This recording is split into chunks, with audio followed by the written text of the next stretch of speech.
Tier 4 to startup visa. How should you go about it, and what should you be considering?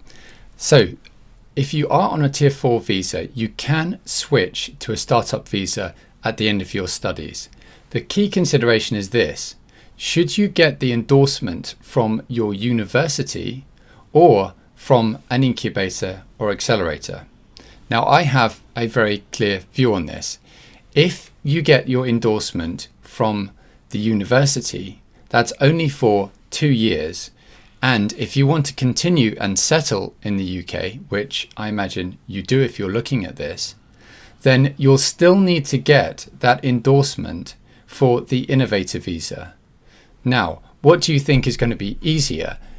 Getting an endorsement for an innovator visa from an incubator or accelerator who don't know you and have really had nothing to do with you to date, or applying straight away for a startup visa from the incubator or accelerator and then asking them to endorse you when they've already endorsed you before, and all they need to do is endorse you again to confirm that you're making progress with your business.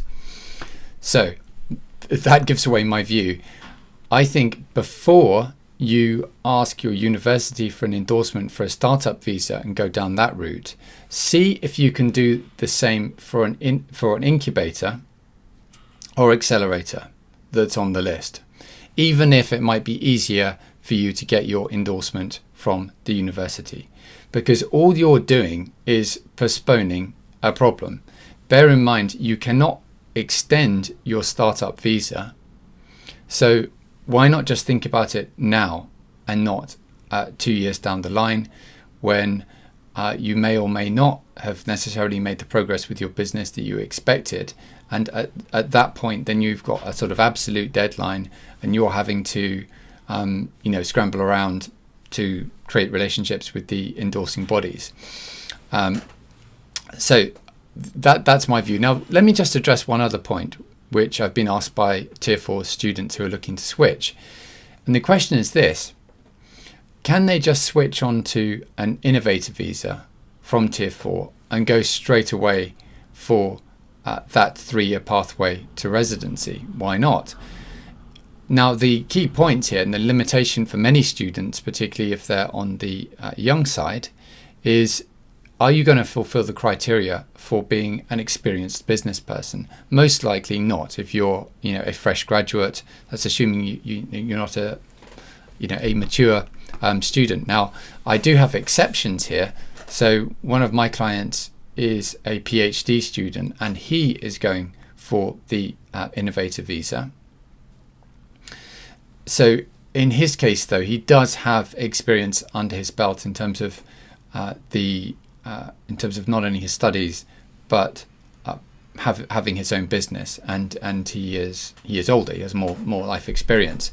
But for most of you, that's not going to be possible. So all I'd say is, before you commit to the university, see if you can get that endorsement from the incubator or accelerator. Now, if you'd like assistance with preparing an application for a startup visa or innovator visa and looking at your options more generally, because there may be other visa options other feasible visa options, I'd be very happy to assist you. You can get in contact with me through a WhatsApp to my number just listed below, or by email, and again, that's listed below. It's a free consultation service. I am a lawyer in the UK. I head up a business immigration department, and I'm based in Mayfair in London. I'd be very pleased to have a conversation with you to learn about your objectives and see how I could be of assistance. I hope this was helpful. Do feel free to subscribe. I've got a number of videos now on the innovator visa and startup visa, as well as other business immigration options like the sole representative visa. Thanks for your time, and bye for now.